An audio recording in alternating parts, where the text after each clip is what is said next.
Equation of plane containing 2 points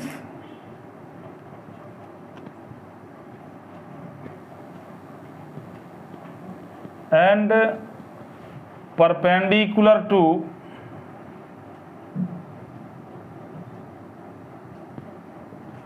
a given plane.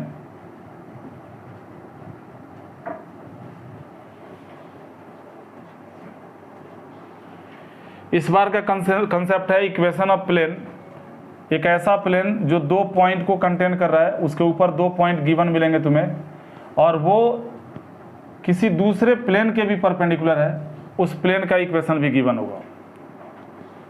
Formula तो इसके लिए भी है, लेकिन मैंने कहा ना कि फार्मूले के पीछे भागना ही नहीं, हमें एक स्टार फार्मूले से ऐसे जितने कंसेप्ट आएंगे सबको करना है, सिर्फ फैमिली ऑफ प्लेन को छोड़ के। वह अगली क्लास होगी हमारी फैमिली ऑफ प्लेन, बहुत इंपॉर्टेंट टॉपिक है प्लेन का। तो इसके लिए भी मैं एक डायग्राम बनाऊंगा और तभी आपको ज़्यादा क्लियर समझ में आएगा। तो थोड़ा सा डायग्राम देखो इसका।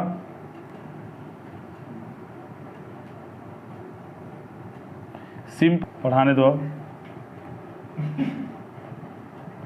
आ जाओ बच्चों, यहाँ आ जाओ, इस कंसेप्ट को समझते हैं एक बार और। ये 2 प्लेन हो गया, एक प्लेन ये हो गया, दूसरा ये हो गया, है ना। और हमें अपने इस प्लेन का इक्वेशन बनाना है, और इसके ऊपर 2 पॉइंट मालूम है, एक ए पॉइंट है, दूसरा बी पॉइंट है। ए पॉइंट का पोजीशन वेक्टर ए वेक्टर है, बी पॉइंट का पोजीशन वेक्टर बी वेक्टर है। और ये जो प्लेन है, जो हमारे प्लेन के परपेंडिकुलर है, तुम क्लियर देख सकते हो, परपेंडिकुलर दिख रहा होगा, जहाँ कहीं भी बैठे हो वहाँ से दिख रहा होगा। इसका इक्वेशन गिवन है r.n1 = d1, और हमें अपने इस प्लेन का इक्वेशन बनाना है। तो फिर से इस बार देखो, एक की जगह पे 2 पॉइंट मिल रहा है, जबकि पॉइंट हमें स्टार फार्मूले में क्या, एक ही पॉइंट तो चाहिए, अब नॉर्मल चाहिए ना। तो 2 वेक्टर हमें ढूंढना पड़ेगा जो या तो हमारे प्लेन के ऊपर हो, या प्लेन के पैरेलल हो, या एक प्लेन के ऊपर दूसरा प्लेन के पैरेलल। बार बार इस बात को मैं रिपीट कर रहा हूँ, कैसे ढूंढोगे? तो भाई एक वेक्टर तो इन दोनों पॉइंट से बना देंगे जो प्लेन के ऊपर होगा। बोलो तुम सहमत हो मेरी बात से? ये ए बी वेक्टर जो बनाया, ये प्लेन के ऊपर है कि नहीं? एक वेक्टर तो मिल गया। अब दूसरा वेक्टर अगर प्लेन के ऊपर नहीं मिल रहा है तो प्लेन के पैरेलल ढूंढो ना। जैसे ये n1 है, ये तो अभी जस्ट पिछले कंसेप्ट में पढ़ाया था कि n1 इस पे परपेंडिकुलर होगा। देखो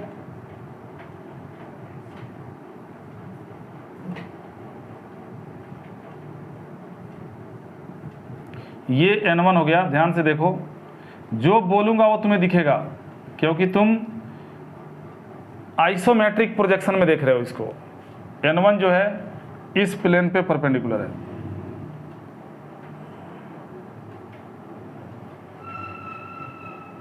दिख रहा है परपेंडिकुलर? अरे इस पे परपेंडिकुलर दिख रहा होगा। हमारे प्लेन के साथ क्या संबंध है इसका? पैरेलल। तो एक वेक्टर हमें प्लेन के ऊपर मिल गया, एक ये उंगली मेरी देखो, ये प्लेन के ऊपर है और एक प्लेन के पैरेलल है। इन दोनों का क्रॉस करेंगे तो मिलेगा ना दोनों के परपेंडिकुलर। इन दोनों का ए बी का और n1 का जब क्रॉस करेंगे तो हमें ये वेक्टर मिलेगा जो ए बी पे तो परपेंडिकुलर होगा ही, साथ साथ n1 पे भी परपेंडिकुलर होगा। और जब ए बी पे परपेंडिकुलर होगा तो ए बी है कहाँ? हमारे प्लेन के ऊपर है, तो हमारे प्लेन पे भी परपेंडिकुलर हो गया ना। ये हमारे प्लेन पे भी परपेंडिकुलर हो गया। देखो ये n1 पे भी परपेंडिकुलर है, ए बी पे भी है और हमारे प्लेन पे भी है। तो बच्चों क्या ये हमारे प्लेन का नॉर्मल नहीं हो गया? ये तो भाई हमारे प्लेन का नॉर्मल n वेक्टर है। ये मिला कैसे?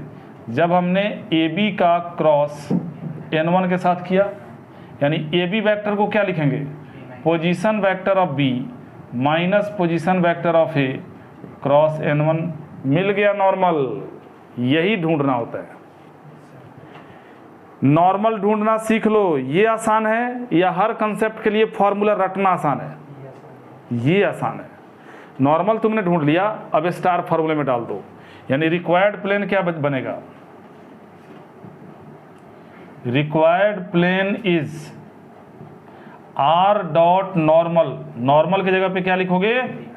b minus A cross n1 is equal to, अब देखो 2 पॉइंट है, ए की जगह पे कोई भी नहीं, इनिशियल पॉइंट को लिए करो, बुक से आंसर मैच हो जाएगा। यानी ए डॉट फिर से नॉर्मल, यानी B minus A cross N1। है कोई माई का लाल जो इस फार्मूले को 10 दिन तक याद रख सके? कहीं डॉट है, कहीं माइनस है, कहीं क्रॉस है, अगला फार्मूला भी ऐसे ही आएगा। कौन इतना याद रखेगा? और तुम्हें भी याद रखने की जरूरत नहीं है, तुमने नॉर्मल निकालना सीख लिया, उसके बाद स्टार फार्मूले में डालो। इसको कौन याद रखेगा? इसको STP के फॉर्म में लिखोगे, तब कैसे लिखोगे? STP of R B minus A N1, कोई कॉमा नहीं लगाते, और ग्रेटेस्ट इंटीजर फंक्शन की तरह इसका ब्रैकेट होता है, is equal to STP of A B minus A N1। अब बताओ, अब बच्चा लोग इस कंसेप्ट को नहीं पढ़ेगा और कॉम्पिटिटिव की बुक उठाएगा और ऐसा कुछ बना हुआ दिखेगा तो बच्चे पगला जाएंगे कि नहीं? ये क्या है, ये कौन इतना याद करेगा? और रियली में इसको याद करने की जरूरत नहीं है, मैंने तुम्हें बता दिया क्यों याद करने की जरूरत नहीं है। अब इसके ऊपर अगर कोई क्वेश्चन करते हो तो कैसे करोगे? एकदम वही तरीका होगा लिखने का। जैसे मान लो अगर कोई क्वेश्चन आ गया, find the equation of plane, equation of plane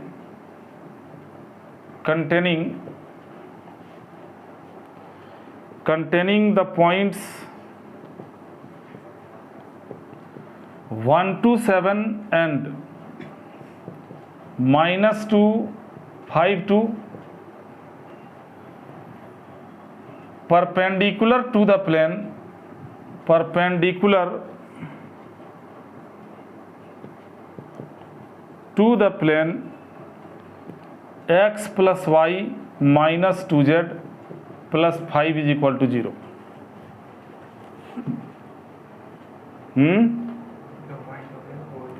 बस हो गया ना, 2 पॉइंट प्लेन के ऊपर हो गया, एक प्लेन परपेंडिकुलर है, दिमाग में आ गया डायग्राम कि इन दोनों पॉइंट से हम एक वेक्टर बनाएंगे और एक इसका नॉर्मल, दोनों का क्रॉस करेंगे, हमें अपना नॉर्मल मिल जाएगा। लिखोगे कैसे? वैसे ही लेट किया A vector and B vector are position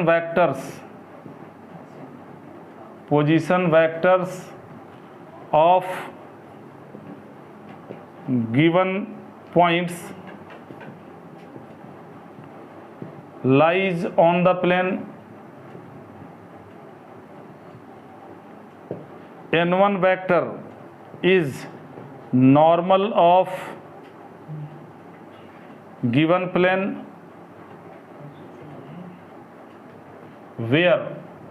अब ये सारी चीजें लिख लो। ए वेक्टर क्या है? ए वेक्टर है 1 to 7 को लिखोगे i cap plus 2j cap plus 7k cap.